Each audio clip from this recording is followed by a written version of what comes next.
Ya. Ya, monggo sareng-sareng. Ki ngenalke para sinden. Ya. Saka Gunung Kidul nggawa pira, Mak? Nggawa cacahe Jiro 4 6 7. Wah, iya. Ya ditepungke mbaka siji. Saka sing pojok kono sik, Bu. Sing cedhak karo bapak-bapak penonton. Iya. Sing enom dhewe. Iya. Kowe karo kae kualat lho, wing. Ora kualat. Wis tak pageri kok ora kualat. Sugeng dalu, Ibu. Sugeng dalu. Orang sing nek muni sugeng dalu ki aturna sugeng dalu ning sinten lho. Misale sing ngomongi sampean ki sing nyugeng dalu sampean ki Pak Lurah ngono ya sugeng dalu Pak Lurah utawa umpama aku ya sugeng dalu macange utawa sapa ngono lah. Baleni. Iya. Sugeng dalu Ibu. Sugeng dalu Dik Cange. Oh inggih, inggih. Kowe karo kono ka pernah. Kono mbok Deku. Oh iya. Lah iya, ora Mbak Yu ora. Nang gleleng banget tak sebut Mbak Yu. Iya. Terus ngenomi. Nggih, paring asma sinten Ibu? Kula Tarni. Ibu Tarni kompletipun? Nggih, Bu Tarni. Oh, ngaten. Komplite ngendikane Tarni tralala. Ya kuwi garwane Mas Gareng tralala. Kae. Nukulke sing enong kae apa? Iya, Mak, ya. Ibu Tarni pidalem saking pundi, Bu? Saking Gunung Kidul. Gunung Kidul. Gunung Kidule pundi? Nglipar. Wah, iki tanggaku, Nduk. Oh iya. Ben para warga masyarakat iki preso. Nek kuwi tanggaku. Dadi aku ki apa ya? Sinden ki ming tak jipuk sak kiwa tengenku tok. Iya. Engko andinge kuwi ya ming tanggaku kuwi. Iya. Statusnya menapa, Ibu? Statusnya terdaftar. Maksudnya terdaftar menika? Terdaftar nggih. Terdaftar terus pundi? Legan. Oh, legan, oh, legan. Legan kok ndi anak sing enong. Iya. Mboten napa-napa ta? Mboten napa-napa. Kuwi ora kok legan ning pun nate legan ngoten niku. Iya. Matur nuwun Ibu Tarni. Iya. Sing tengene Bu Tarni, Mak. Ya. Sugeng dalu, Bu. Oh, nek iki sing enom iki sugeng dalu, Mbak. Sugeng dalu nak Mas Cange. Wah, yo. Heeh, ya ora gelem dinamke tetep nak Mas ngono nyebute. Ya ora apa-apa. Nggih sugeng dalu, Bu. Paring asma sinten, Bu? Kula Mbak Tia. Mbak Tia, oh nggih. Iki nek sepuh ora wangun, Nduk. Piye? Nek wis dadi simbah-simbah umure ya swidak ngono ora wangun disebut Mbah Tia ngono ki ora wangun. Iya. Ya ngenomi sithik ngono Iya. lho. Karang biyen ki ana jeneng cilik karo jeneng tuwa ki ana dhewe. Pidalem saking pundi, Bu? Dalem saking Gunung Kidul. Nah, iya tanggaku meneh. Iya. Omahe cerak SD wis. Iya. Alah nek lewat ra mampir kok. Anjuran mboten jenengan mampirke kok. Aku arep mampir ya peke kok. Dikira njejaluk kok. Wong kahanan aku butuh terus e. Iya. Nggih. Statusnya apa, Mak? Statusnya menapa, Bu? Mbak Tia? Status. Nggih. Kula bojone wong. Oh, nggih. Nggih. Ngendikane garwane jenengan nderek dalu niki. Oh, lanceh. Ingkang pundi? Ingkang Gambang. Weh, wo ayo sembodo. Pripun Pak Bu? Yaine ya bagus. Iya. Monggo kuwi ya dalang, Nduk. Oh, iya. Dudu dalangan pit dudu. Dalang asli, dalang sejati penyana iki warisa. Kuwi ya Ki Sukajadi warisa. Matur nuwun. Tengene Bu Tia. Ya, Mbak. Sugeng dalu, Mbak. Nggih, sugeng dalu Mbok Cange. Iki sinden gemo iki ya iki. Iya. Lampimu. Paring asma sinten, Mbak? Nami kula Yoga Purna Asmarawati. Nah, komplit ngene iki. Nek cah saiki iki jenenge dawa-dawa, Nduk. Iya. Yoga Purnawirawan apa? Purna Asmarawati. Yoga Purna Asmarawati. Nggih. Iya, Pak. Pidalem saking pundi, Mbak? Magelang. Wah, iki udu tanggaku. Wis geser. Kowe iki kok mban silatan lho, ora. Ora ya. Statusnya napa, Mbak? Kawin. Heh? Pripun? Lah lanje to. Teng KTP lak kawin. Oh, tulisane ngono to. Nggih. Mbak ya menikah ngono lho ora. Oh nggih menikah. Disenggo ki sing ora-ora ngono kok senengane ora. Iya. Sampun gadah. Nggih, gadah napa? Anak kucing. Nggih. Ngendikane sampean iku garwane sing demung napa nggih, Mbak?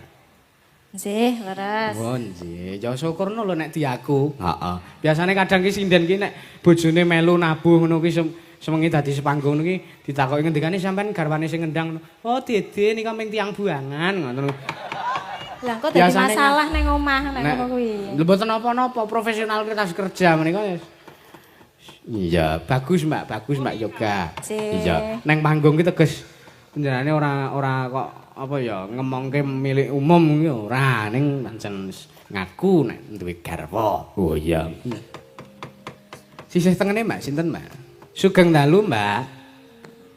Nggih, Sugeng dalu Mbok Cangik. Wah. Rada agal iki. Rada agal piye nek mau ki di sugeng dalu ngono ki. Nggih, sugeng dalu. Nah iki kayake kok rada apa maskulin, Nduk. Wah iya. Maskulin. Lho ora apa to. Lemune wis suarane gedhe banget. Iya. Paring asma sinten, Mbak? Via. Via. Ning via tok ngono. Nggih, lah kajenge gampang. Gampang? Nggih. Kok iso disebut gampang niku makne pripun? Lah cendhek to. Nggih, Mbak Lah Via. kok nggih pripun? Ora sampean ngomong apa sih? Lah wau ngopo? Lah mau kan Mbak Yoga menyebutkan nama panjangnya kan jenengan malah belibet to. Nggih. Lah kek kula sik pendek mawon. Oh, ngaten. Nggih. Ya ora apa-apa. Omahe ngendi, Mbak? Pathuk Gunung Kidul. Sik, iki kayake sing kondang kae, Nduk. Apa? Warga kene tak kira ya pirsa. Apa, Mak? Bakpia Pathuk Gunung Kidul ngene. Lah ya iki wujudane bakpia iki ya semene iki. Iya. Nek sing didol kae rada cilik ya. Rada cilik, kae kacange ming sithik. Lah nek iki Estu Pak Bu niki kacange. temonjo Pak Bu. Ngerti temonjo ora ya kene ya. Temonjo ki apa sone dhewe iki? Ya nek ndi ana marem ki. Marem nggih. Heeh, Mbak Pia wis wong saiki wong aku ora nyebut Via ngono ki dadak nekuk cangkem ki Pia wis ngono wae. Iya. Daleme Patruk. Iya, statusnya apa, Mbak? Sudah menikah, sudah punya anak, sudah lulus semuanya. Anake? Hah? Anake wis lulus kabeh? Aku lho maksude, wong rupa-rupa nom kok ngene kok. Oh, iya. Ya mbok menawa le meteng ki ket SD. Waduh. Enggak boleh lho kuwi, mosok pernikahan dini. Ayo mbok menawa sampean ki jaman biyen to, sampean uripe mbok menawa nuwun sewu ning tengah alas. Ado saka pemukiman, ado saka perlindungan warga masyarakat. Ora ya. Sisip sembire terus tanpa kasengaja ya to. Saiki ki sosialisasi ki wis menyeluruh tekan desa-desa terpencil wis disosialisasi. Ya, alhamdulillah. Ora nesu lho, tak garapi kaya ngono mau ora nesu. Biasa. Iki ming entertain panggung, kok medun-medun terus cangkeme iso dikucir engko, Mak. Iya. Men aku lak selaku korban ning kene iki. Iya. Pun ta? Pun. Nggih nuwun. Mike dinehke sandinge. Iya. Kon ndemik dhewe ya syukur alhamdulillah. Waduh, glundungke gedang karo. Wah, wis kisruh. Iya. Sugeng dalu, Mbak Yo. Sugeng dalu Mbak Cange. Iya. Asmane sinten? Marwiyanti. Marnianti. Nggih. Sinten? Nama panjang niku. Mbak Marnianti. Nggih. Marwiyanti apa Marni? Marwiyanti apa Marnianti? Wi. Oh alah nggih Mbak Marwiyanti. Yalah. Kek Yanti ngono wis. Yanti wis ngono. Pi dalam saking pundi, Mbak? Saking Panggang Gunung Kidul. Wah, saking Panggang, ndale kemritik. Iya. Garing ning. Nggih. Statusnya Tesih bojone wong. Loh, Lah nggih to? lha apa kira-kira arep dadi bojone setan ngono apa piye? Maksudnya iki wis duwe bojo ngono lho, Mas. Tak kira statusnya nek arep ngerondo. Aja ya, Mbak ya. Jangan ya, Mbak ya. Ampun, mboten pareng. Lah nek muni isih bojone wong ae. Lah nggih to? Kuwi rak berarti rak suatu saat ana nomor gane nglakon ki rak wis ora dadi bojone wong ngono lho ya aja ndonga kuwi sing apik. Sing apik-apik mawon. Ayo sampean kuwi kok ora. Iya. Sing tengen, Mbak. Monggo sareng-sareng. Iya. Sinten Mbak asmane, Mbak? Sugeng dalu Bulicang. Kok licang? Limbuk Cangi. Wah, ya pinter iki, Nduk. Iya. Sajake sarjana. Durjana ora sarjana. Iya. Kok Durjono lho. Disingkat licang limbuk cange. Enek werdine lho, Mbak. Werdinipun? Limbuk ki ana enek werdine. Oh ngaten, werdinipun apa? Kan ana hurufe L I M B U K, ana 6 no. L L linambaran. I Iman, M murih, B bisa, U urip, K. kepenak. Nah. Dadi limbuk kuwi singkatan linambaran Linambaran. iman, murih bisa urip kepenak. Oh iya. Kuwi jenengmu limbuk ki kuwi. Iya.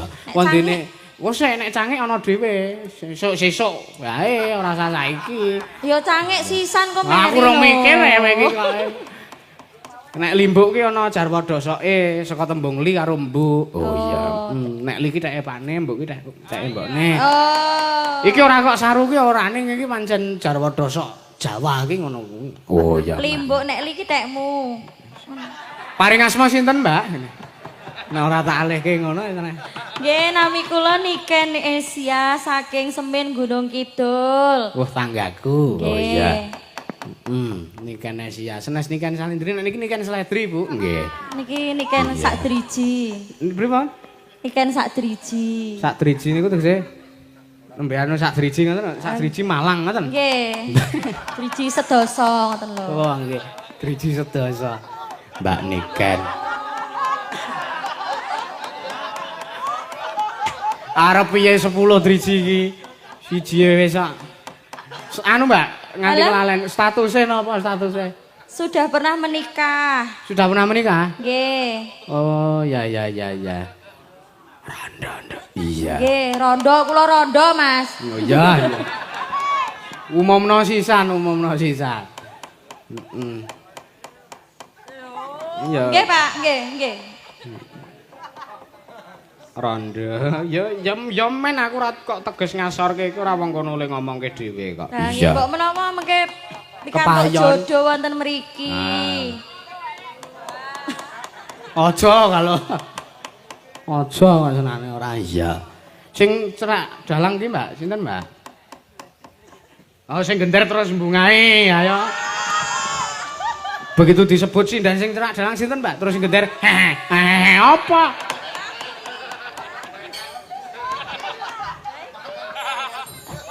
Angger dalange muni sindane sing cerak dalang, Mbak. Apa? Iya. Sugeng dalu, Mbak. Sugeng dalu Bu Cangli. Nggih, cangek limbuk nek mau Nggih. licang. Iya, Mang. Walik. Diwalik. Ya ora apa-apa diwalik-walik iki ya penak wae kok. Lah nggih Iya. to, ndak gosong. Paring asma sinten, Mbak? Ya saya kendel lho, arang bendina didulang tabuh gender terus kayu ya. Ya ora kolu to aku. Tabuh gender iki sing kepiye ora? Tabuhe ming cendhek ning pucuke jebeber, kuwi tabuh gender. Iya. Ora percaya deloken tabuhe iki ming ngene terus bunder jebeber ngono Nggih pun tabuh. weruh kok kula. Iya. Nggih sugeng dalu, nderek tepang kula Anggi Widiawati. Anggi Widiawati. Nggih. Anggi Laksana napa Anggi Widiawati? Anggi Widiawati Laksono ngoten Mbak menawa. Oh, nggih. Prayogi menika, Mbak. Iya. Kuwi dalem saking pundi? Pak. Gunung Kidul ki an, nggih. Nggih. Gunung Kidul to? Nggih, pun Nggih. ngoten mawon. Nggih. Statusnya napa, Mbak? Kula Nggih. lajang. Majang, modar ora diakoni sing ngender. Lara ati nek cara aku. Iya.